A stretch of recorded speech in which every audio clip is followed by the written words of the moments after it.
আল্লাহ রাব্বুল আলামিন বলছেন, আল্লাহুল্লাযী খালাকাকুম মিন দু'ফিন সুম্মা জা'আলা মিন বা'দি দু'ফিন কুওয়া সুম্মা জা'আলা মিন বা'দি কুওয়াতিন দু'ফান ওয়া শাইবা ইয়াখলুকু মা ইয়াশা' وهو العليم القدير। পড়েন আল্লাহু আকবার।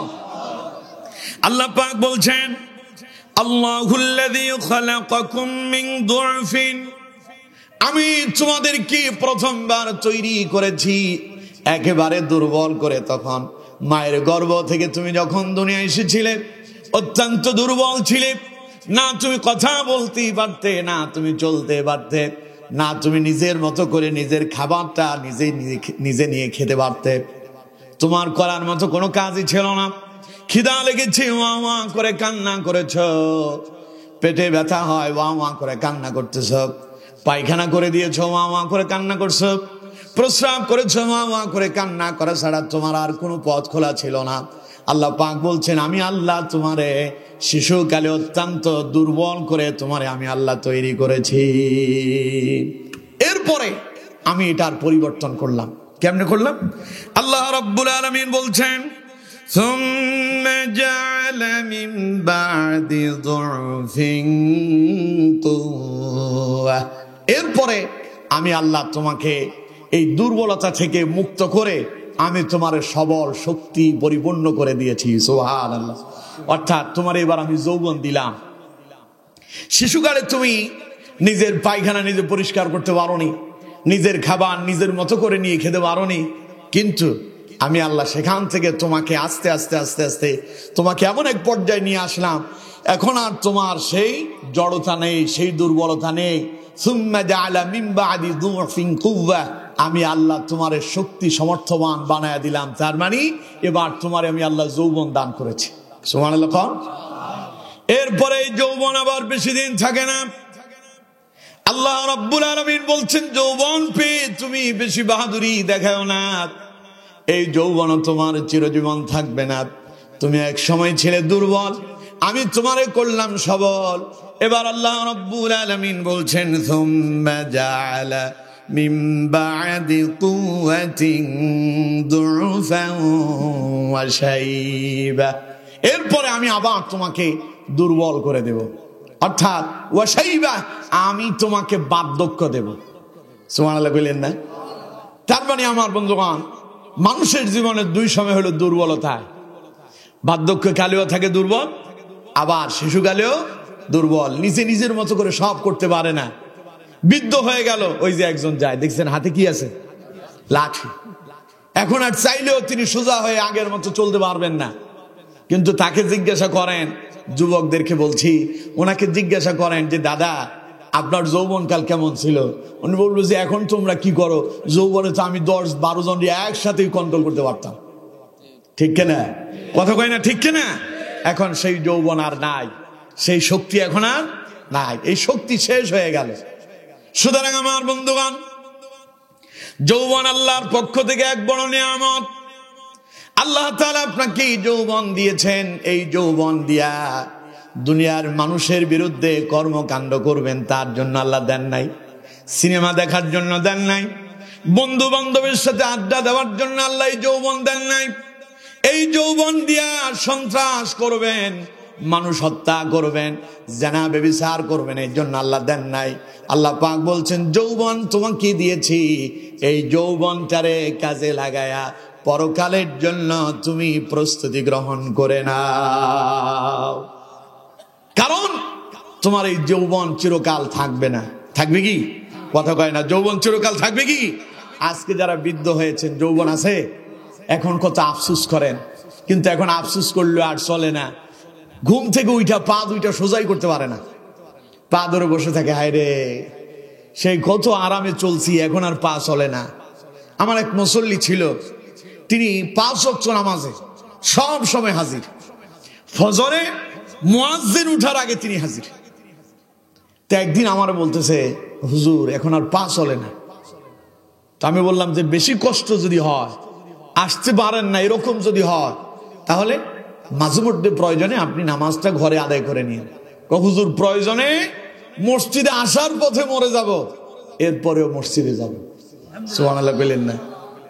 সুতরাং আমার বন্ধুগণ, এইরকম লোক এখন খুব কম পাওয়া যায়, ঠিক কিনা? জোরে বলতে হবে, ঠিক কিনা আমার বন্ধুগণ?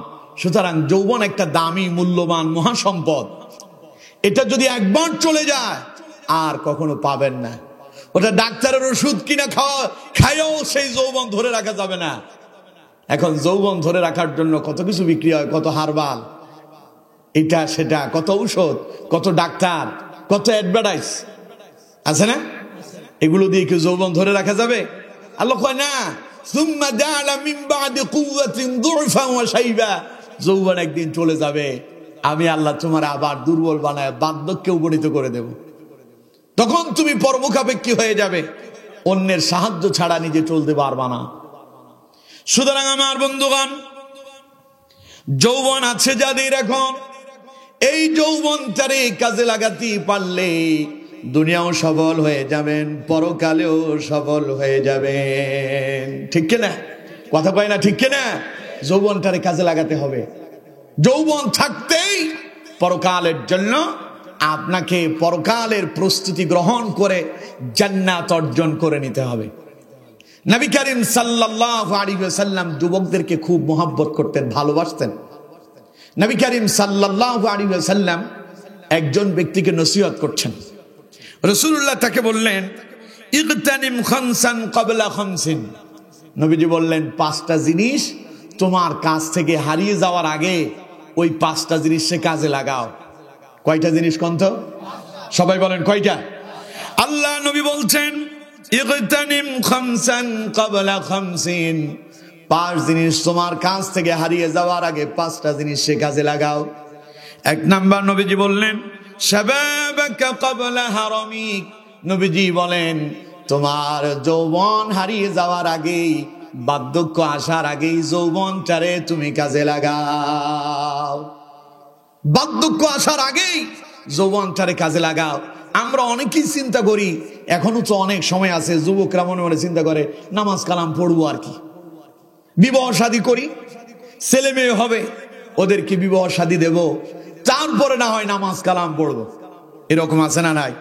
আরো জোরে বলেন, আছে না নাই?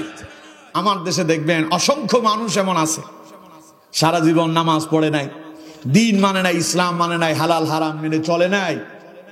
এখন তিনি বিবাহ শাদী করছেন, ছেলে মেয়ে হয়েছে, ওদেরকেও বিবাহ শাদী দিলেন। দেওয়ার পরে চুল দাড়ি পেকে গেল, হঠাৎ তার মনে হলো একদিন তো আমিও মরে যাব, এখন যদি নামাজ কালাম না পড়ি লোকে আমারে কি বলবে, লোকে আমারে কি বলবে। এই কথা চিন্তা করে তিনি গেলেন মসজিদে। তিনি যখন মসজিদে গেলেন নামাজ পড়ার জন্য, এখন তিনি রুকুতে যেতে পারেন না, কোমর বাঁকা হয় না, রুকু থেকে উঠে কোমর সোজা করতে পারেন না, সেজদা যাওয়ার জন্য তিনি উঠা বসা করতে পারেন না। এখন তাকে চেয়ার নিয়ে আসতে হয়েছে। আবার চেয়ারে নামাজ পড়তে গিয়া এমন এমন ভুল করতেছে, তার নামাজই বরবাদ হয়ে যাচ্ছে। চেয়ারে বসে যারা নামাজ পড়েন, আপনাদের এলাকায় তো চেয়ারে বসে মানুষ নামাজ পড়ে না, 2-1 জন আছে। চেয়ারে বসে যারা নামাজ পড়তেছেন, অধিকাংশ লোকেরই নামাজ হয় না। বলবেন যে হুজুর কেমনে হয় না? দেখেন, ইমাম সাহেব যখন দাঁড়ানো থেকে রুকুতে যায়, আল্লাহু আকবার বলে রুকুতে যান, যেতে প্রথমে তাকে মাথাটা নিচু করতে হয়, ঝুঁকাতে হয়, পিঠ সোজা করতে হয়। আর যিনি চেয়ারে বসে আছেন, ইমাম সাহেব আল্লাহু আকবার বলতেই উনি হাতের ইশারায় দিয়ে দিয়েছেন, ইমামের আগে তিনি রুকুতে চলে গেলেন। আবার ইমাম রুকু থেকে সামি আল্লাহু লিমান হামিদা, সোজা হইতে সময় লাগতেছে, কিন্তু তিনি সামি আল্লাহু লিমান হামিদা রব্বানা লাকাল হামদ সোজা হয়ে গেলেন ইমামের আগে। ইমাম সাহেব আবার সোজা হয়ে সেখান থেকে হাঁটু বাঁকা করলেন, আগে হাঁটুটা রাখলেন জমিনে, তারপরে হাত রাখলেন, তারপরে নাক, তারপরে কপাল, আল্লাহু আকবার বলে গেলেন।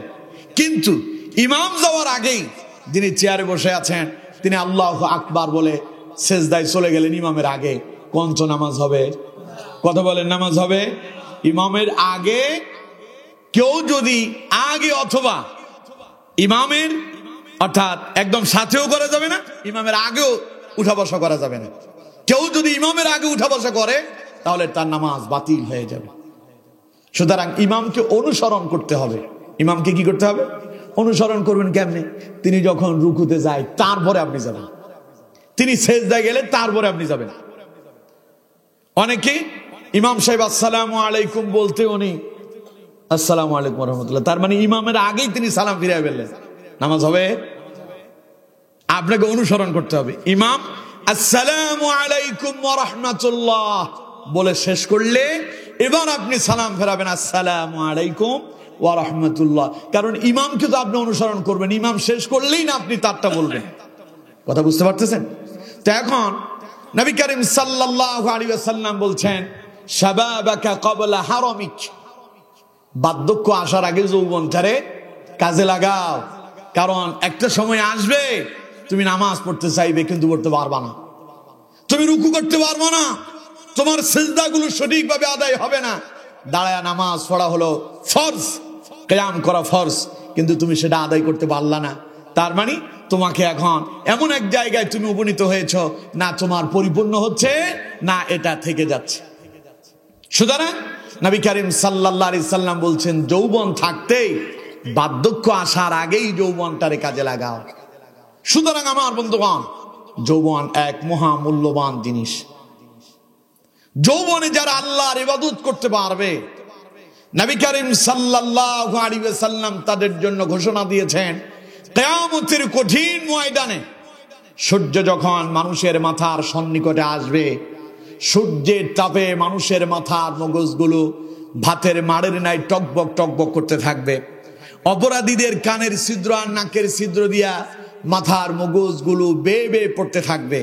ওই কিয়ামতের কঠিন ময়দানে আল্লাহ পাকের আরশ আজিমের ছায়া ছাড়া দ্বিতীয় আর কোনো ছায়া থাকবে? জোরে বলেন, থাকবে? সেই কিয়ামতের কঠিন ময়দানে 7 শ্রেণীর মানুষদের কি আল্লাহ রাব্বুল আলামিন তার আরশ আজিমের ছায়া তলে আশ্রয় দান করবেন। নবী করিম সাল্লাল্লাহু আলাইহি সাল্লাম বলছেন সাবআতু ইযিল্লুহুমুল্লাহু ফি যিল্লিহি ইয়াওমা লা যিল্লা ইল্লা যিল্লু আল ইমামুল আদিল ওয়া শাবুন নাশাআ ফি ইবাদাতিল্লাহ। পড়েন আল্লাহু আকবার। নবীজি বলছেন কিয়ামতের দিন আল্লাহ পাকের আরশ আজিমের ছায়া ছাড়া দ্বিতীয় আর কোনো ছায়া থাকবে না। সেই দিন 7 শ্রেণীর মানুষদেরকে আল্লাহ তার আরশ আজিমের নিচে ছায়া দেবেন, আশ্রয়ের ব্যবস্থা করে দেবেন। 1 নাম্বার আল ইমামুল আদিল, যিনি ন্যায়পরায়ণ শাসক হবেন, বিচার ব্যবস্থায় যিনি স্বচ্ছতার সঙ্গে করবেন, কোরআন দিয়ে যিনি বিচার ফয়সালা করবেন, কিয়ামতের দিন তিনি আল্লাহর আরশ আজিমের ছায়া তলে আশ্রয় পাবেন। সুবহানাল্লাহ কোন? আচ্ছা, আমি আপনাদেরকে প্রশ্ন করি, আমাদের দেশের যে বিচার ব্যবস্থা হয় তা কি কোরআন দিয়ে হয়? সবাই বলেন, কোরআন দিয়ে হয়? কোরআন দিয়ে যদি বিচার ফয়সালা হতো, কোরআনের পাখি আল্লামা সাইদিকে 13 বছর জেলখানায় থাকা লাগতো না, ঠিক কিনা? কোরআন দিয়ে যদি বিচার কাজ ফয়সালা হতো, ইসলামী আন্দোলনের 2 জন মন্ত্রী ছিলেন যাদের 1 টাকার দুর্নীতি পাওয়া যায়নি, তাদের নামে মিথ্যা মামলা দিয়া জেলখানায় বন্দী করে তাদেরকে ফাঁসির কাস্তে ঝুলানো যেত না, ঠিক কিনা?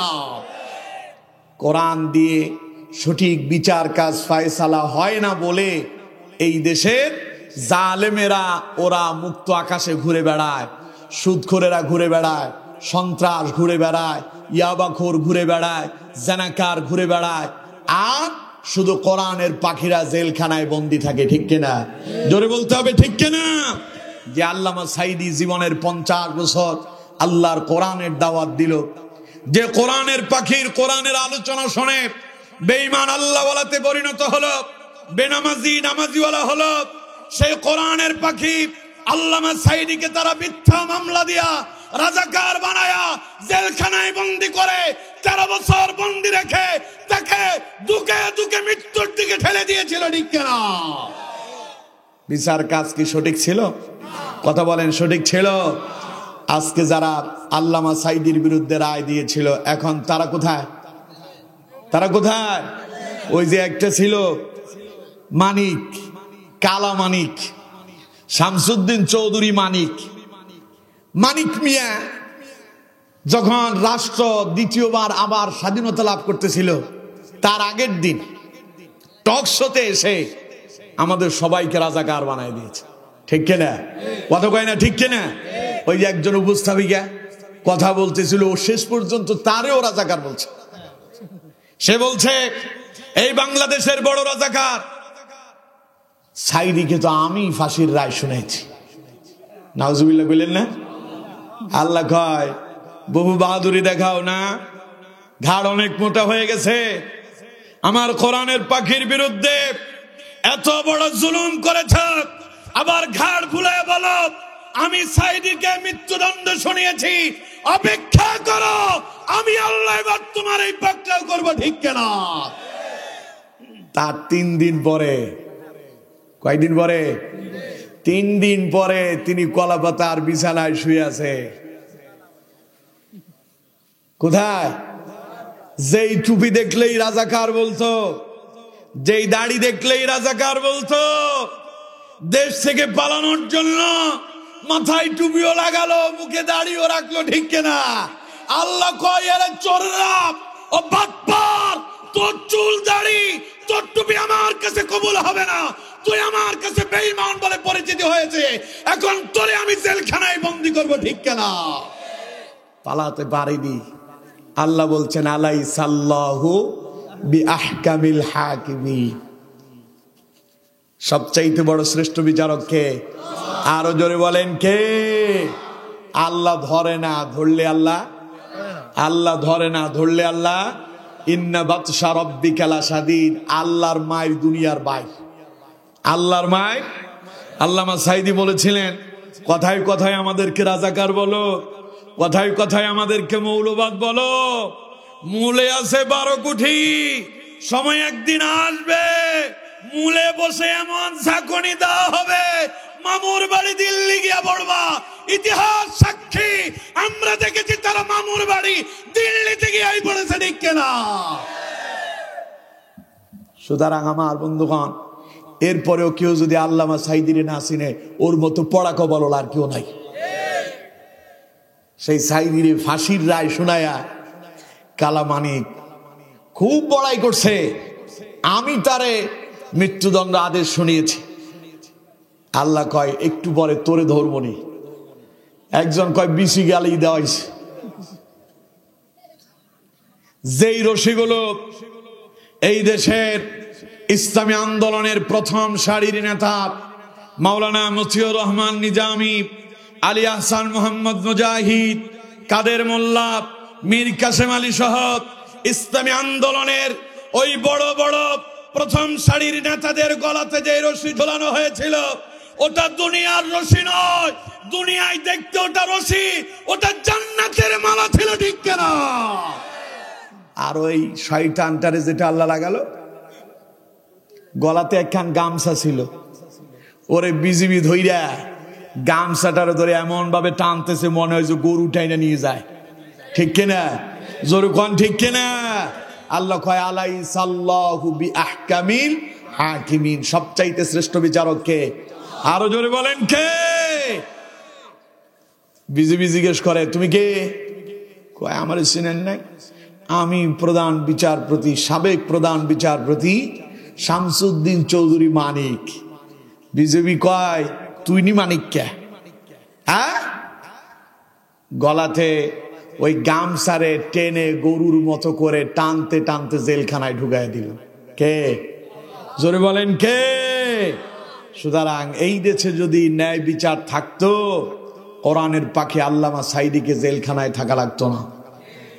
এই দেশে যদি সঠিক বিচার থাকতো, মাওলানা মতিউর রহমান নিজামীর গলায় ফাঁসির রশি ঝুলতো না। এই দেশে যদি সঠিক বিচার থাকতো, আলী আহসান মোহাম্মদ মুজাহিদ, কাদের মোল্লা, মীর কাসেম আলী, যারা দেশের জন্য জীবনকে উৎসর্গ করেছিল, ওদের গলায় ফাঁসির রশি ঝুলতো না। ঠিক কেনা? সুতরাং দেশে সঠিক ন্যায় বিচার নাই। সুতরাং আমার বন্ধুগণ, নবীজি বলছেন কিয়ামতের কঠিন ময়দানে সাত শ্রেণীর মানুষদেরকে আল্লাহ পাক তার আরশে আজিমের ছায়া তলে আশ্রয় দান করবেন।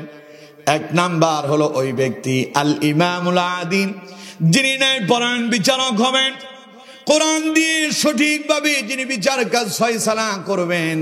কিয়ামতের দিন আল্লাহ পাকের আরশে আজিমের ছায়া তলে তিনি আশ্রয় পাবেন। দুই নাম্বার ওয়াশাবুন নাশা ফি ইবাদাতিল্লাহি তাআলা, রাসূলুল্লাহ বলেছেন ওই যুবক, যেই যুবক তার যৌবনটাকে আল্লাহর ইবাদতে অতিবাহিত করলো। সুবহানাল্লাহ বলেন না? এখন আমাদের যুবকদের কি অবস্থা? আমাদের যুবকদের অবস্থা অত্যন্ত ভয়ানক। আমাদের যুবকরা ইয়াবাতে মিশে গিয়েছে, আমাদের যুবকরা জুয়াতে মিশে গিয়েছে, আমাদের যুবকরা এখন টিকটকার হয়েছে। কি হয়েছে? কথা কয় না কি? আছে না আপনাদের এলাকায়? চুলের কাঠিনটাই আলাদা। ওরে দেখলেই মনে হয় যে প্রত্যেকে মনে হয় যে পাগল টাগল মনে আবিষ্কার হয়েছে। চুলের এমন কাঠিন করছে, এই দিকে নাই ওই দিকে নাই, মাঝখানে একটু দিয়েছে মনে হয় যে পায়খানা লাগছে। লোকজন আগে বলতো আর কি, ছোটবেলায় শুনছিলাম, কারো যদি চুল দাঁড়ায় থাকতো ছোট বাচ্চা কয়টার মনে হয় পায়খানার চাপ লাগছে। এখন এগুলোর চুলগুলো দাঁড়ায় আছে, দেখলে মনে হয় যে এদের পায়খানার চাপ পড়ছে। এরকম কিছু যুবক আমাদের দেশে আছে না নাই? আরো জোরে বলেন আছে না নাই? আমাদের যুবকরা আইডল বানালো শাহরুখ খান, সালমান খান, বাংলাদেশের পসা খান। পসা খান চিনেন? ওই যে নায়িকার কাছেই যায় ওরে একটা ছেলে সন্তান উপহার দেয়। এগুলোরে বানাইছে তারা আইডল, মডেল, এগুলোর অনুসরণ করে। এগুলোরে দেখা ও একটা গেঞ্জি কিনছে, চতুর্দিকে ছিঁড়া বিড়া। প্যান্ট একটা কিনছে, মনে হয় যে এই প্যান্ট কেউ তার বাড়ি পূরণ হওয়ার পরে ঘরের মেঝে পরিষ্কার করার জন্য, ফ্লোর মোছার জন্য রেখেছে, ও বাজার থেকে ওইটা কিনে নিয়ে আনছে। এরকম কিছু আছে না নাই? খবিস, এরকম কিছু খবিস আছে না নাই? এখন এটা এলো কোত্থেকে? কয় অমুক নায়ক এইটা পড়ছে। এরপরে গায়েতে দিল বিভিন্ন খেলোয়াড়দের ছবি লাগানো আপনার জার্সি। ওই জার্সি গুলোর অবস্থা তো আরো ভয়ানক। কেউ কেউ এমনও আছে, এমন খেলোয়াড়দের অনুসরণ করতেছে যারা বিয়ে করার আগেই সন্তান জন্ম দিচ্ছে। নাউজুবিল্লাহ বললেন না? তাহলে আমার দেশের যুবকদের চরিত্র কি ভালো হচ্ছে না খারাপ হচ্ছে? আরো জোরে বলেন, ভালো না খারাপ? আর অনুসরণ যদি করতে হয়, অনুসরণ করতে হবে মুহাম্মাদুর রাসূলুল্লাহ সাল্লাল্লাহু আলাইহি ওয়াসাল্লামের। ঠিক কিনা? জোরে বলেন ঠিক কিনা? যেই নবীর চরিত্রের ভেতরে বিন্দু পরিমাণ কোনো কালেমা লেপন হয় নাই। আল্লাহ রাব্বুল আলামিন বলছেন, যুবকেরা শোনো, কারে তুমি আইডল বানালো? তুমি কার অনুসরণ করছো? তুমি যার অনুসরণ করতেছো ও মানুষদেরকে জানার দিকে ডাকে। তুমি যার অনুসরণ করতেছো ও প্রতিদিন জানা করে। তুমি যার অনুসরণ করতেছো ও জুয়াতে থাকে, ও মদের আড্ডায় থাকে, মদ না খেলে তার রাতই কাটে না। তুমি যার অনুসরণ করতেছো নিজেও জাহান্নামের দিকে যায় আর মানুষদেরকেও জাহান্নামের দিকে ডাকে। ঠিক কিনা?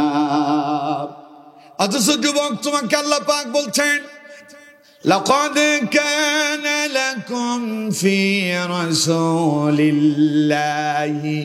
উসওয়াতুন হাসানাহ।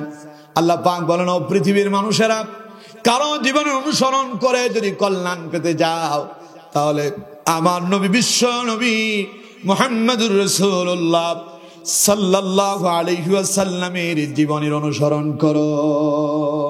কারণ তার জীবনে কি আছে? উসওয়াতুন হাসানা।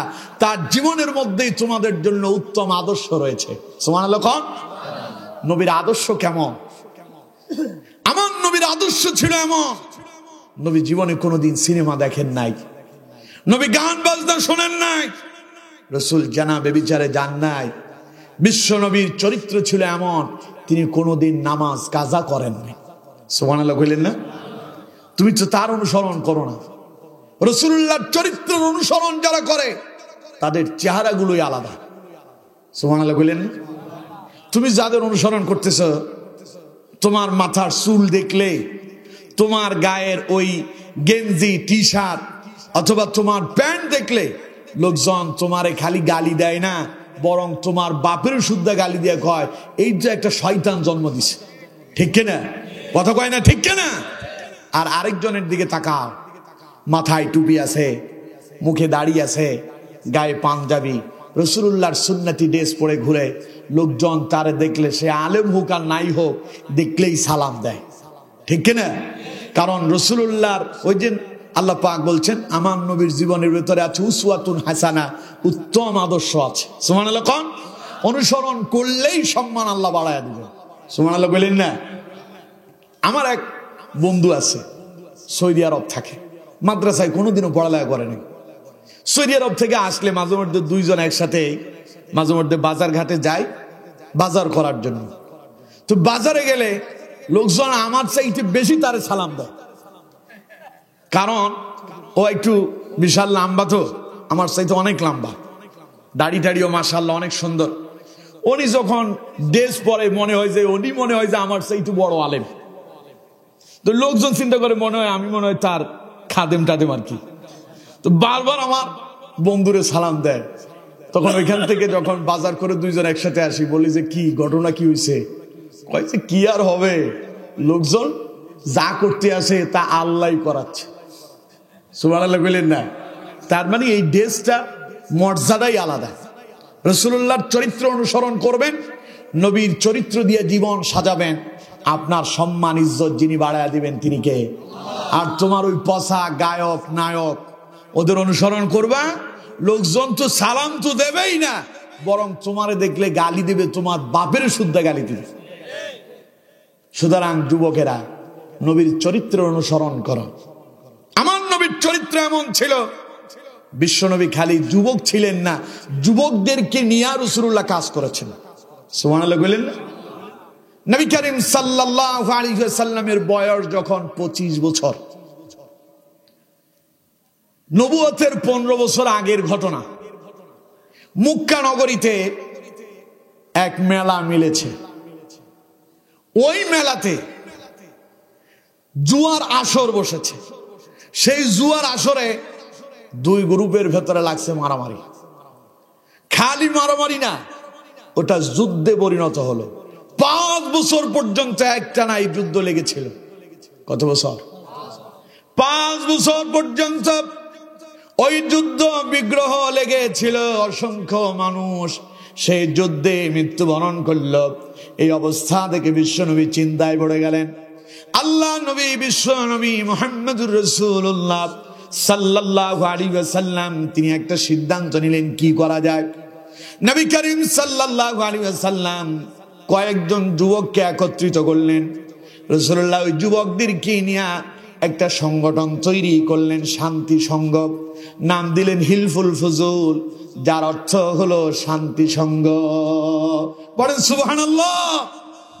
বিগত 5 বছর পর্যন্ত যে যুদ্ধ থামাতে পারেনি কুরাইশের কোন নেতারা, সেই যুদ্ধ রাসূলুল্লাহ কয়েকজন যুবককে একত্রিত করে বিশ্বনবী এমন এক দল গঠন করলেন, ওই দলের মধ্য দিয়া যুদ্ধ বিগ্রহ বন্ধ হয়ে গেল, রক্তপাত বন্ধ হয়ে গেল, মানুষ একে অন্যের উপরে জুলুম করা বন্ধ করে দিল।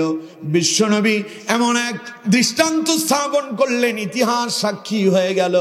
ওই হিলফুল ফুজুল দিয়া গোটা মক্কা নগরীকে নবীজি পরিবর্তন করে দিলেন। কিন্তু আজ আমাদের যুবকদের কি অবস্থা? আমাদের যুবকরা দুই বন্ধু একসাথে হইলে চিন্তা করে কিভাবে আরেকজনের নারিকেল গাছের ডাব পাইড়া খাওয়া যায়। ঠিক কিনা? কথা কয় না? ঠিক কিনা? দুই বন্ধু একসাথে হলে চিন্তা করে কিভাবে এবারে বেনসন সিগারেট টানা যায়।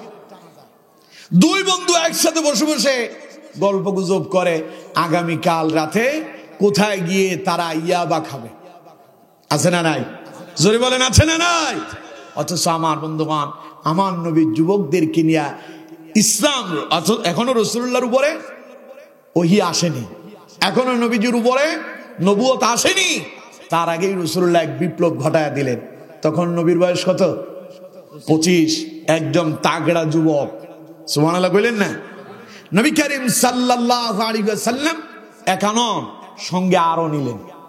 এজন্য সঙ্গে যদি আরো কিছু থাকে শক্তি একটু বাড়ে, ঠিক কিনা?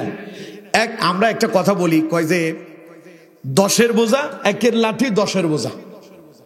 যেই কাজ একজনে করতে পারবে না, 10 জন মিলে যদি করে ওই কাজ করা সহজ হয়ে যায়। 10 জনের কাজ একজনের কাঁধে উঠায়া দিলে ওর জন্য করাটা এটা সহজ না কঠিন? এই যে আজকের এই মাহফিল হলো, এটা যদি একজনে যদি আয়োজন করতো, এটা করাটা তাদের জন্য সহজ হতো। কিন্তু আজকে অনেক যুবকরা একসাথে করার কারণে এটা তাদের জন্য সহজ হইলো না কঠিন হইলো? এক একজন এক এক দায়িত্ব নিল। একজন দায়িত্ব নিল তিনি মাওলানা সাহেবদেরকে দাওয়াত দেবেন, আরেকজন দায়িত্ব নিলেন তিনি স্টেজ দেখবেন, একজন দায়িত্ব নিল তিনি এই প্যান্ডেল তৈরি হবে এগুলো দেখাশোনা করবেন, কেউ হুজুরদের মেহমানদারিতে থাকবেন, কেউ মানুষদেরকে পাহারা দেবেন। অর্থাৎ যাতে করে কোনো বিশৃঙ্খলা সৃষ্টি না হয় স্বেচ্ছাসেবকের দায়িত্ব পালন করবেন। এক একজন যখন এক এক দায়িত্ব পালন করলো, কাজটা কি কঠিন হইল না সহজ হইল? আমার বন্ধুগণ, এই জন্য নবী করিম সাল্লাল্লাহু আলাইহি সাল্লাম একা নেন নাই, রাসূল সঙ্গে আরো কিছুকে সঙ্গে নিলেন যাতে করে কাজ করাটা সহজ হয়। সুবহানাল্লাহ কোন। অথচ আমার নবী বন্ধু সহপাঠীদেরকে নিয়ে দল তৈরি করে শান্তি প্রতিষ্ঠা করলেন।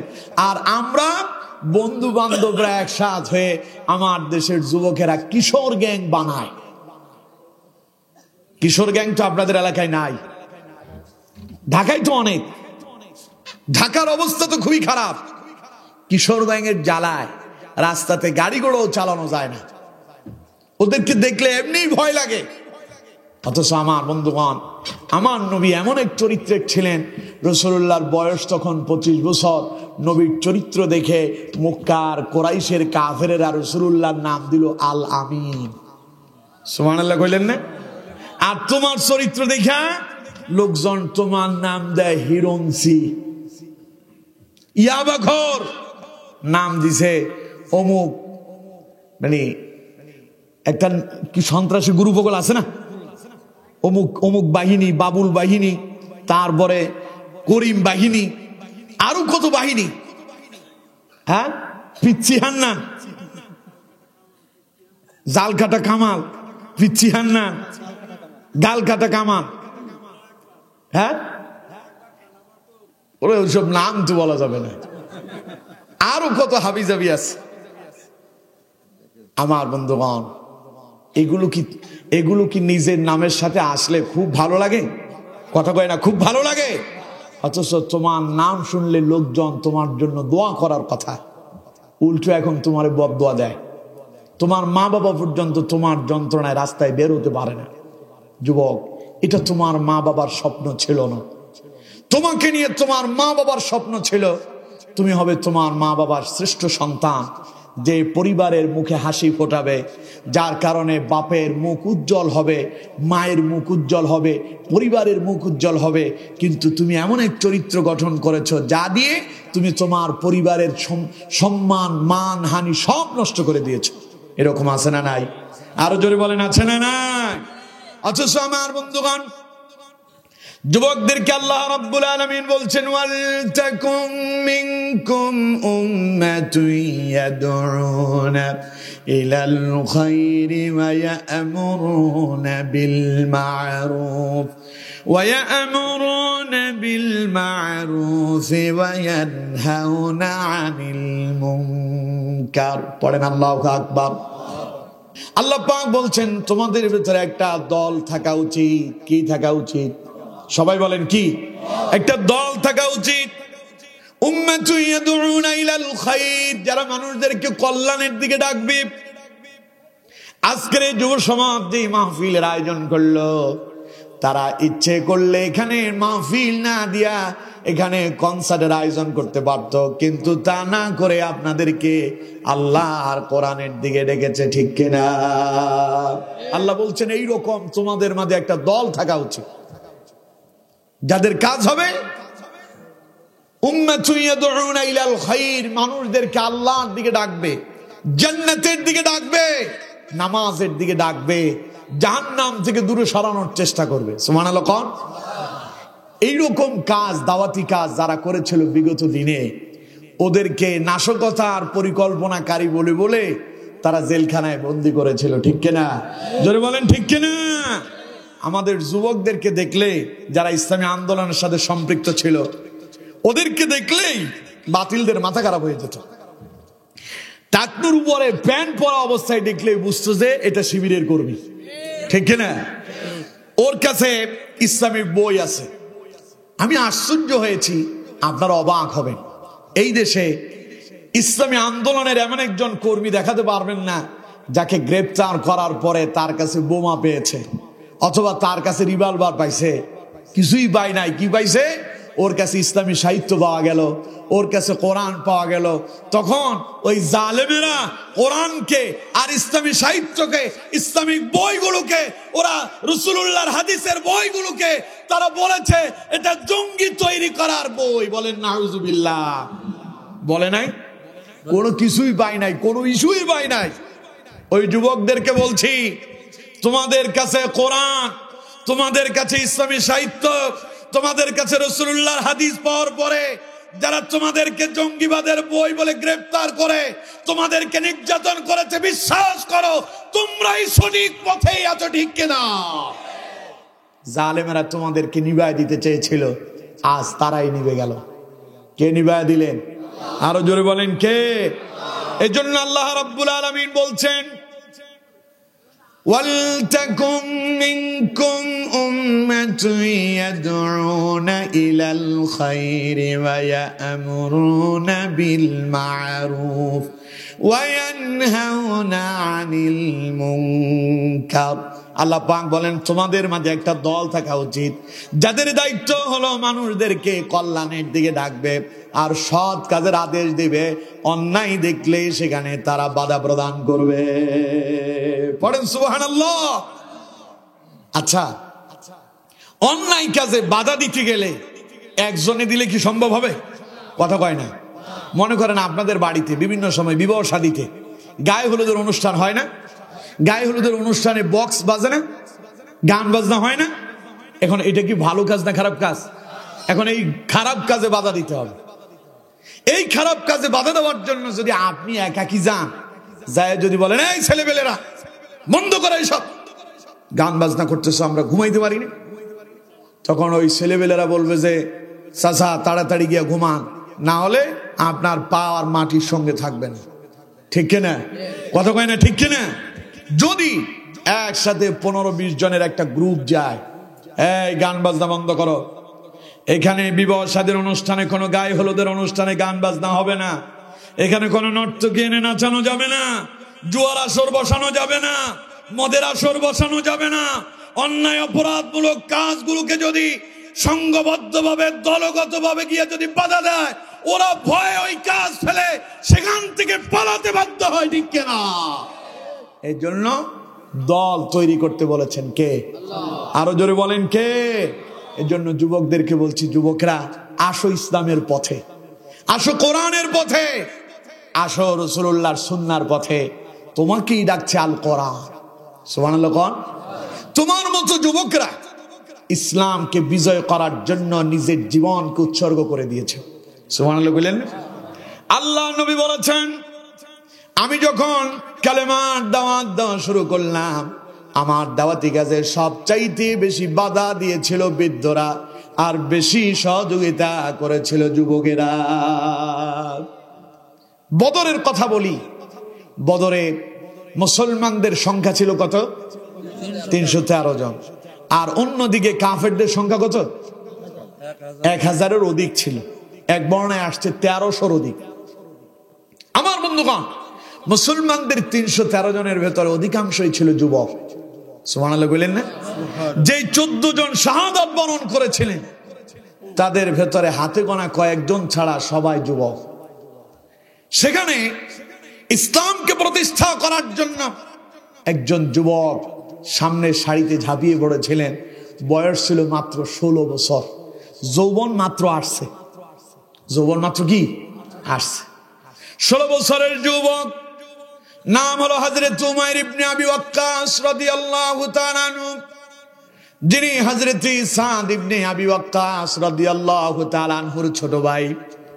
নবী করিম সাল্লাল্লাহু আলাইহি সাল্লাম বদরের জন্য সাহাবায়ে কেরামকে তৈরি হতে বললেন।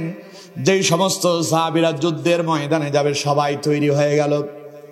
হযরতে সাদ ইবনে আবি ওয়াক্কাস বলেন, আমি লক্ষ্য করলাম যেই সমস্ত সাহাবীরা যুদ্ধে যাওয়ার জন্য তৈরি, সেখানে আমার ছোট ভাই উমাইরও সেখানে দাঁড়িয়ে আছে। হযরতে সাদ ইবনে আবি ওয়াক্কাস বলেন, আমি তাকায়া দেখি আমার ছোট ভাই উমাইর বারবার সেই লোকালয়ের মাঝে পালিয়ে যায়। রাসূল যেন তারে দেখতে না পায়, জন্য তিনি মানুষের মাঝে লুকিয়ে যান। হযরতে সাদ ইবনে আবি ওয়াক্কাস বলেন, ঘটনা দেখে আমার সন্দেহ হলো, কারণ কি ভাই আমার এমন করে কে? হযরতে সাদ ইবনে আবি ওয়াক্কাস রাদিয়াল্লাহু তাআলা আনহু বলেন, আমি আমার ছোট ভাই উমাইরের কাছে ছুটে গেলাম। ছোট ভাই উমাইরের কাছে গিয়ে জিজ্ঞাসা করলাম, আমার ছোট ভাই উমাইর ঘটনা কি? আমি কিছুক্ষণ আগে দাঁড়ায় দাঁড়ায় একটা দৃশ্য দেখেছি। আমি দেখতে পেলাম তুমি বারবার লোকালয়ের মাঝে পালিয়ে যাচ্ছ, এর কারণ কি? হযরত উমাইর ইবনে আবি ওয়াক্কাস রাদিয়াল্লাহু তাআলা আনহু ছোট ভাই তিনি জবাব দিচ্ছেন, আমার বড় ভাই আজকের জিহাদের ময়দানে যাওয়ার জন্য এখানে যত সাহাবী তৈরি আছেন সবার চাইতে আমি ছোট, আমি সবার চাইতে ছোট, কম বয়সী। আজ জিহাদের ময়দানে যাওয়ার জন্য আমি তৈরি আছি।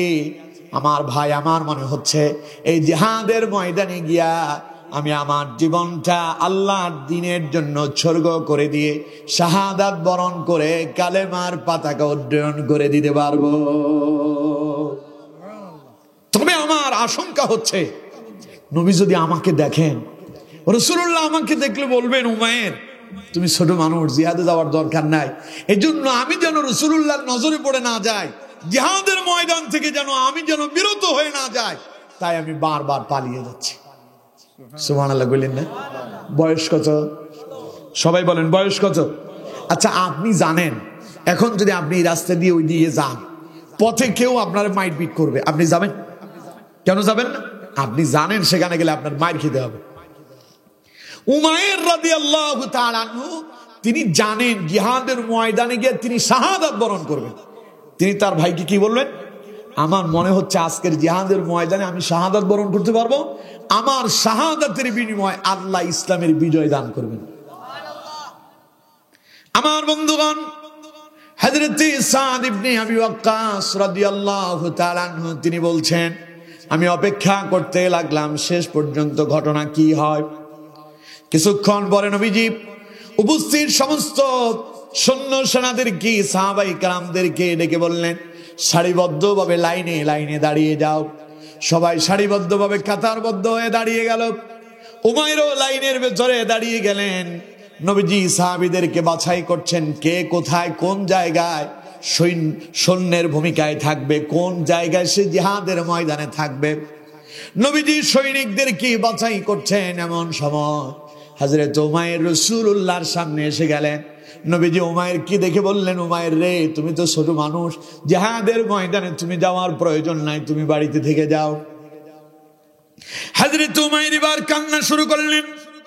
উমাইর হাউমাউ করে কেঁদে দিলেন আর বললেন, ইয়া রাসূলুল্লাহ সাল্লাল্লাহু আলাইহি সাল্লাম, হুজুর আমি জিহাদের ময়দানে যেতে চাই, আপনি আমাকে বারণ করবেন না, দয়া করে জিহাদের ময়দানে যাওয়ার আমার পারমিশন দেন। হুজুর আমার মনে হচ্ছে আজ জিহাদের ময়দানে গিয়া আমি শাহাদাত বরণ করতে পারবো, আমি আমার রক্ত দিয়া আজ বদরের প্রান্তরে ইসলামের বিজয় এনে দিতে পারবো। হযরত উমাইর এত কাঁদলেন, ছোট বাচ্চার মতো। মাঝে মধ্যে দেখবেন আপনি আসতেছেন মাহফিলে অথবা যাচ্ছেন মসজিদে অথবা বাজারে, ছোট্ট বাচ্চাটা এসে কান্না শুরু করছে যে আব্বু আমার সঙ্গে নিয়ে যাও। আমি যাবই। আপনি অনেক চেষ্টা করলেন, ওরে কিছুতেই বারণ করতে পারলেন না, রেখে আসতে পারলেন না, তখন সাথে নিয়ে আসেন, ঠিক কিনা? মাঝখানে গত 4-5 দিন আগের ঘটনা, আমি যখন বাড়িতে গেলাম, আমার ছোট মেয়ে একটা আছে, বয়স বেশি হয় নাই, 2.5 বছর হয়েছে, 3 বছরের কাছাকাছি। তো মেয়ে আমাকে গিয়ে আমারে দেখেই বললো যে আব্বু আমি তোমার সঙ্গে যাবো। আমি বললাম যে ঠিক আছে। তো আমি বের হওয়ার সময় একটু ওর থেকে আলাদা হয়ে, যাতে করে আমারে দেখতে না পায়, বিভিন্ন কৌশল অবলম্বন করে বের হইতে হয়, নাইলে আমি বের হইতে পারি না। হঠাৎ ও দেখলাম যে খুব হাসি খুশি, আমি বের হয়ে যাচ্ছি। আমার বললো যে আব্বু আমার টাকা দাও। টাকা দিলাম। আমি ভাবলাম যে ও হয়তো ভুলে যাবে। গেটের কাছে আইসা কয় যে এখন আমার ঘুরতে নিয়ে যেতে হবে। আমিও প্রোগ্রামে যাবো, হাতেও সময় কম। আমি বললাম যে আচ্ছা ঠিক আছে, আব্বু আসলে আগামীকাল তোমার নিয়ে ঘুরতে যাবো। ও কয় যে না, আমার ঘুরতে নিয়ে যেতে হবে। গাড়িতে উঠালাম, ড্রাইভারকে বললাম ওর কিছুতে এখন আর রাখা যাবে না, চলেন আমরা একটু ঘুরে আসি। ঘুরে বাসার সামনে আসছে, ওই দিক যাবো, এই দিক কেন আসছেন? আমি বললাম যে তোমার আবার আগামীকাল নিয়ে যাবো। ও আমার ফোন দিলে, আব্বু আমি কিন্তু ঘুরতে যাবো। বলি যে ঠিক আছে। তো এইরকম মাঝে মধ্যে আমরা বাচ্চাদের কান্নাকাটির কারণে যেটা করতে পারবো না কিন্তু বাধ্য হয়ে করতে হয়। হযরত উমাইর এরকম ছোট বাচ্চার মতো ঢুকরে কান্না করলেন, এত বেশি কান্না করলেন, নবীজি আর উমাইরকে বারণ করতে পারলেন না। আল্লাহ নবী বললেন, উমাইর যাও, আর কান্না করো না, কান্না থামাও। আমি নবী তোমার অনুমতি দিয়ে দিলাম, যাও তুমিও জিহাদের ময়দানে যাবে। হযরত উমাইর খুশি মনে জিহাদের ময়দানে রওনা হয়ে গেলেন। জিহাদের ময়দানে গিয়া কাফেরদের বিরুদ্ধে যুদ্ধ করতে করতে এক পর্যায়ে উমাইর রাদিয়াল্লাহু তাআলা আনহু তিনিও শাহাদাত বরণ করলেন। জিহাদের ময়দানে মুসলমানরা বিজয় লাভ করলো। 14 জন সাহাবী শাহাদাত বরণ করলেন। সব সাহাবীদের লাশ যখন নবীজির সামনে নিয়ে আসা হলো, একজন সাহাবী বললেন, হুজুর ওই যে ছোট্ট উমাইর জিহাদের ময়দানে যাওয়ার জন্য যে কান্না করেছিল। নবীজি হযরত উমাইরের চেহারার দিকে তাকায়া চোখের পানি ছেড়ে দিয়া বললেন, উমাইর রে, তুমি তো তোমার কথা রেখেছো, তুমি তোমার জীবন দিয়া শাহাদাত বরণ করেছো, আজ ইসলামেরও বিজয় হয়ে গেল। যাও উমাইর, আজ তুমি জান্নাতের মেহমান হয়ে যাও। পড়েন সুবহানাল্লাহ। অথচ আমাদের যুবকদের অবস্থা কি? আমাদের যুবকেরা মদের নেশায় পড়েছে, জুয়ার নেশায় পড়েছে। এখন আর জুয়া খেলার জন্য কোথাও যেতে হয় না, মোবাইলে মোবাইলে জুয়া আছে না নাই? আরো জোরে বলেন, আছে না নাই? হাই হাই, কিয়ামত খুব সন্নিকটে। নবী করিম সাল্লাল্লাহু আলাইহি ওয়াসাল্লাম বলছেন, কিয়ামতের আগে অশ্লীলতা, বেহায়াপনা সমগ্র পৃথিবীতে ছড়িয়ে পড়বে। ইয়াতি আলান নাস জামানু সাবিরু ফীহিম আলা দীনিহি কাল কাবিদি আলাল জাম। রাসূলুল্লাহ বলেছেন, এমন এক সময় আসবে মানুষ হাতের ভেতরে, মুষ্টিবদ্ধ হাতের ভেতরে কয়লা ধরে রাখাটা, আগুনের কয়লা ধরে রাখা যতটুকু না কঠিন হবে, তার চাইতে কঠিন হয়ে যাবে ইমানের উপর ইস্তেকামত থাকা। ইউসবিহুর রাজুলু মুমিনান ওয়া ইউমসি কাফিরা ওয়া ইউমসি মুমিনান ওয়া ইউসবিহ কাফিরা। নবীজি বলেছেন, কিয়ামতের আগে অবস্থা এমন হবে, সকালবেলায় যেই লোকটা মুসলমান মুমিন, সন্ধ্যাবেলায় কাফের। সন্ধ্যাবেলায় যেটা মুমিন, সকালবেলায় কাফের। আজ আমাদের দেশের যুবকদেরকে দেখলে আমার কাছে তাই মনে হচ্ছে। মোবাইলের ভেতরে যুবক যুবতী দুইজন স্বামী স্ত্রী ব্লগ ভিডিও বানায়, কাপল ভিডিও। ইদানিং এমন দুশ্চরিত্রা কিছু নারী আর পুরুষের আবিষ্কার হয়েছে, ঘরের ভেতরে স্বামী স্ত্রী যা করতেছে এগুলো ভিডিও করে আবার মোবাইলে ছেড়ে দিচ্ছে। ঠিক কিনা? জোরে বলেন ঠিক কিনা? এগুলো করতেছে যুবকরা। আবার কিছু কিছু মা বাবা এতে খুব খুশি। গতকাল আমি ফেসবুকে একটা ঘটনা পড়লাম। আমি ঘটনাটা প্রথম পড়ার সময় খুব আগ্রহ নিয়েই পড়তেছিলাম, কিন্তু একটু সামনে যাওয়ার পরে আমি একটু চমকে উঠলাম। রাতে মাহফিল শেষ করে যখন আমি গাড়িতে উঠলাম, গাড়িতে উঠে যাওয়ার সময় আমি এই ঘটনাটা পড়ছিলাম। ঘটনাটা ছিল এই, এক ছেলে, সে প্রতিদিন মানে প্রতি 3 মাস পর পর সে রক্তদান করত বিনা পয়সায়। সে বলতো যে আমার খুব স্বপ্ন যে আমি একদিন একটা মোটরসাইকেল কিনবো। তো আমার এই স্বপ্ন পূরণ হচ্ছে না, তবে আমি আল্লাহর কাছে দোয়া করতাম আর মনে মনে ভাবতাম আল্লাহ অবশ্যই আমার এই স্বপ্ন পূরণ করবেই। তাই আমি প্রতি 3 মাস পরে পরে রক্তদান করতাম। হঠাৎ করে একদিন আমার স্বপ্ন পূরণ হলো। আমি ভাবতেছি সে মনে হয় ভালো কাজ করতেছে, মনে হয় যে ঘটনা খুব চমৎকার হবে, একটু পড়ে দেখি।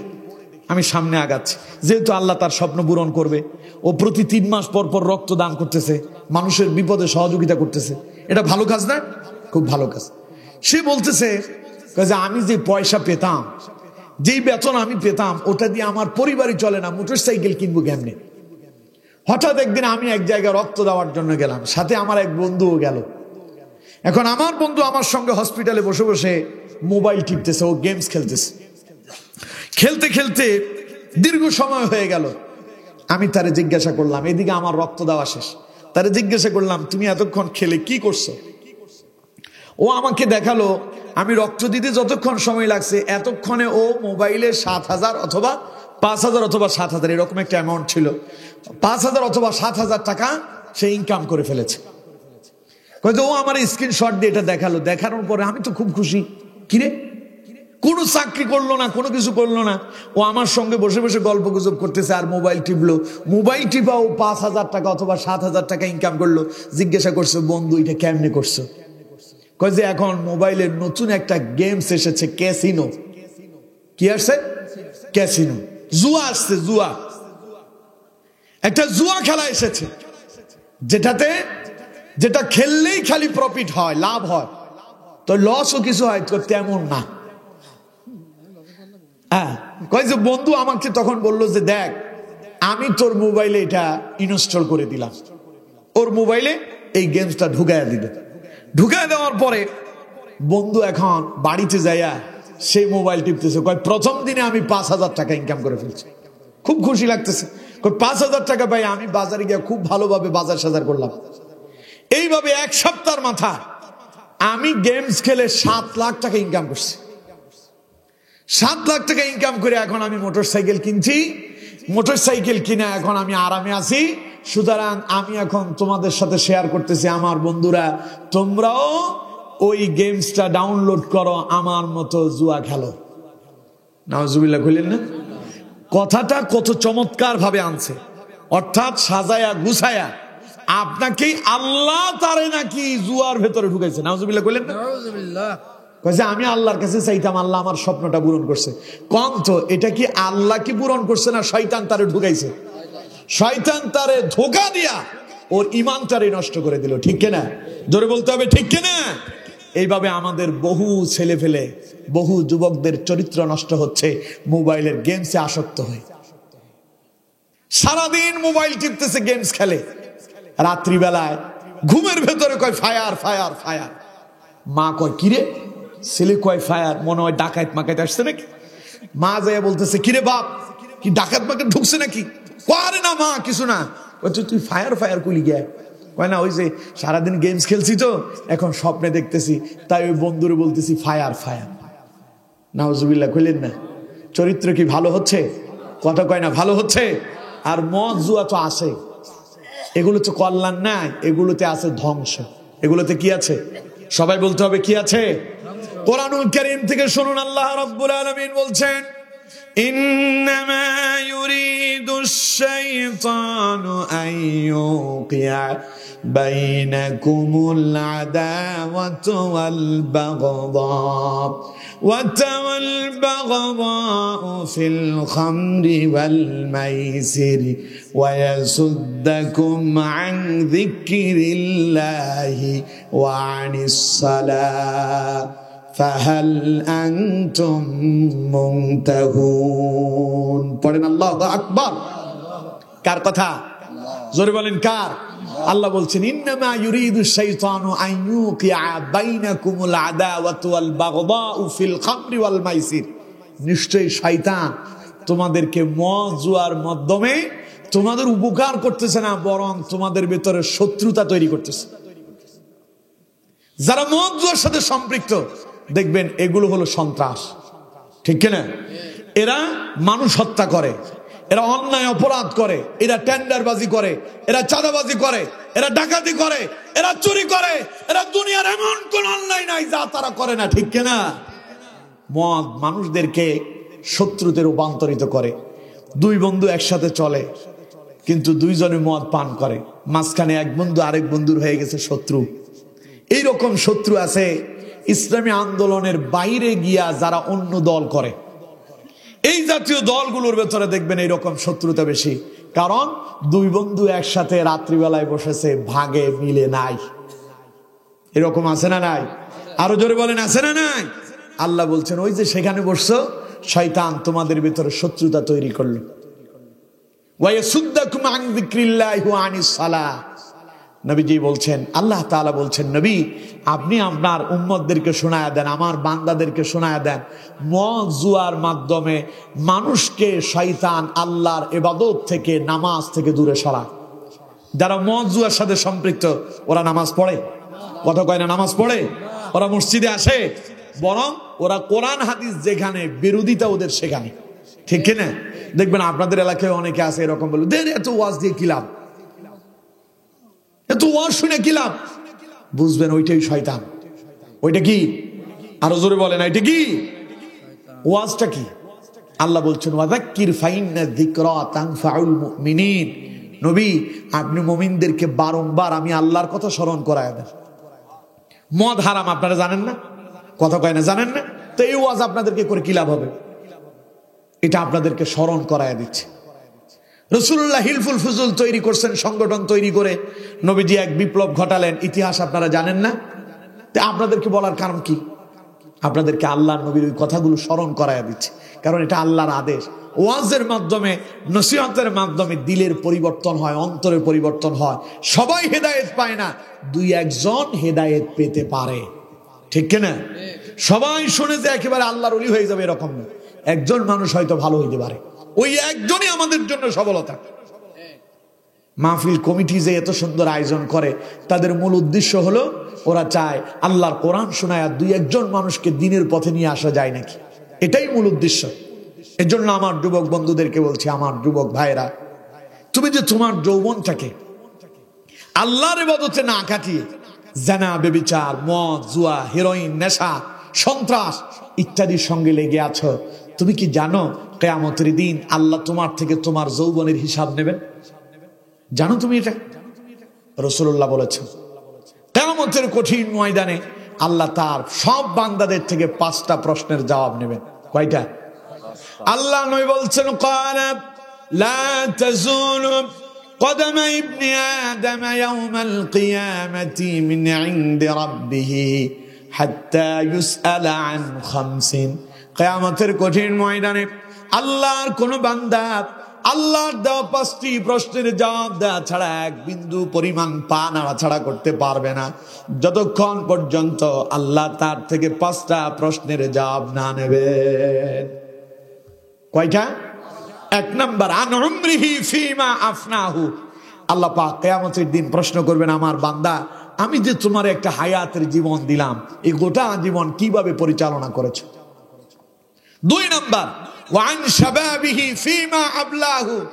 আমি যে তোমার যৌবন দিলাম, যৌবনটা কোন কাজে ব্যয় করছো? এই প্রশ্ন কে করবেন? আরো জোরে বলেন, কে? এখন আপনি যে সিনেমা দেখতেছেন, গান বাজনা করতেছেন, আপনি যে ইসলামী আন্দোলনের বিরুদ্ধে কাজ করতেছেন, আপনি যে অন্যায় অপরাধ করতেছেন, এগুলো করার পরে কিয়ামতের দিন আল্লাহর কাছে জবাব দেওয়ার কোনো সুযোগ আছে? কথা বলেন, দিতে পারবেন? পাকড়াও হয়ে যাবেন, ধরা পড়ে যাবেন। এর জন্য আমার বন্ধুগণ, ফিরে আসুন কোরআনের দিকে, ফিরে আসুন ইসলামের দিকে। আপনিও তাদের সঙ্গে শামিল হন যারা ইকামতের দ্বীনের দাওয়াতি কাজ করে। আপনিও ওই কর্মী হয়ে যান, ওই দলের, যেই দলের মানুষেরা মানুষদেরকে আল্লাহর দিকে ডাকে, সৎ কাজের আদেশ দেয়, অসৎ কাজে বাধা দেয়, নামাজের কথা বলে, কোরআনের কথা বলে, ওদের সঙ্গে মিশে যান। আমার দেশে একখান কথা আছে, সৎ সঙ্গে স্বর্গে বাস, অসৎ সঙ্গ সর্বনাশ। অসৎ সঙ্গ ছেড়ে দাও, সৎ লোকদের সাথে শামিল হও। সৎ লোকেরা যেমন ভালো কাজ করে জান্নাতে যাবে, ওদের সাথে থাকলে তুমিও জান্নাতের মেহমান হবে। তাইলে বাপ যারা আছেন, আজকে এখানে মুরব্বী যারা আছেন, আপনাকে বলছি, আপনার সন্তানটাকে ইসলামী আন্দোলনের কর্মীদের সাথে দিয়ে দেন। আপনার ছেলেকে পাঠান মসজিদে, অন্য বন্ধুদেরকে দেখায় দেন, ওই বন্ধুর সাথে বন্ধুত্ব করে যেটা নামাজে যায়। আমার বাবা, আমি একদিন ক্লাস শেষে বাড়িতে আমার এক বন্ধুকে নিয়ে গেলাম। আমার বাবা আমাকে জিজ্ঞাসা করতেছে, তোমার রোল নাম্বার কত? আমি বললাম যে এত। তোমার বন্ধুর কত? আমি বললাম যে এত। হয় নাই। আমি বললাম যে কেন হয় নাই? তোমার রোল নাম্বার হলো 9, তোমার বন্ধুর 34।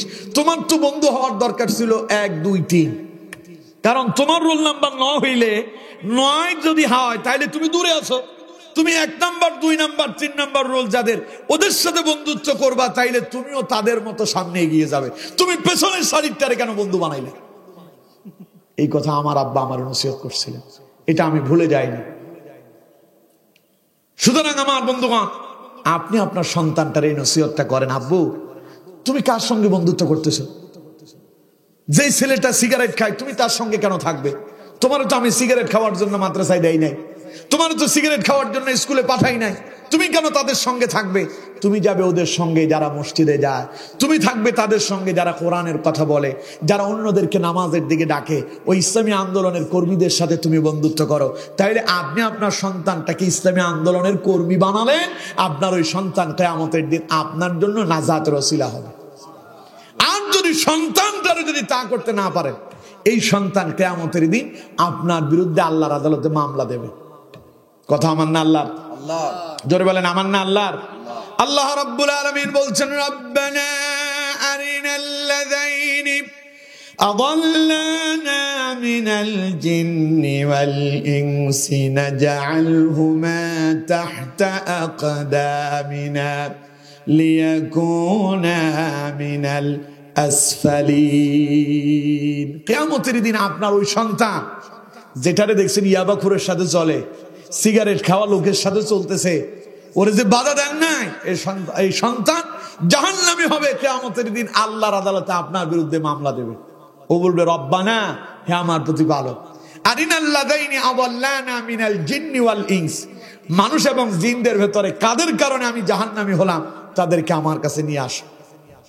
নাজআলহুমা তাহতা আকদামিনা লিয়াকুনা মিনাল আসফালিন, আজ তাদেরকে আমরা পদদলিত করব। নাউজুবিল্লাহ বলেন না? ছেলে আপনারে পা দিয়ে পাড়াবে, খুব ভালো লাগবে? কথা কয় না, খুব ভালো লাগবে? সুতরাং বন্ধু আমার, আপনাকে বলছি, সন্তানটারে কোরআন শেখান, দিন শেখান, ইসলাম শেখান, নিজেও কোরআন মোতাবেক জীবন পরিচালনা করেন, নিজেও সৎকর্মশীল হয়ে যান। যুবকদেরকে বলছি, আমার যুবক বন্ধুরা, রাসূলুল্লাহ যেমন হিলফুল ফুজুল গঠন করে, তিনি যেমন পুরো সমাজের ভেতরে, রাষ্ট্রের ভেতরে বিপ্লব ঘটিয়েছেন, তুমি ইসলামী আন্দোলনের কর্মী হয়ে তুমি ইসলামের বিপ্লব ঘটিয়ে তুমিও রাসূলুল্লাহর মতো নবীজির শ্রেষ্ঠ সৈনিক হিসাবে নিজেকে তৈরি করে নাও। পারবে তো ইনশাআল্লাহ? সবাই বলেন পারবেন তো ইনশাআল্লাহ? আল্লাহ আমাদেরকে কবুল করুন। আমরা পড়ি আমিন।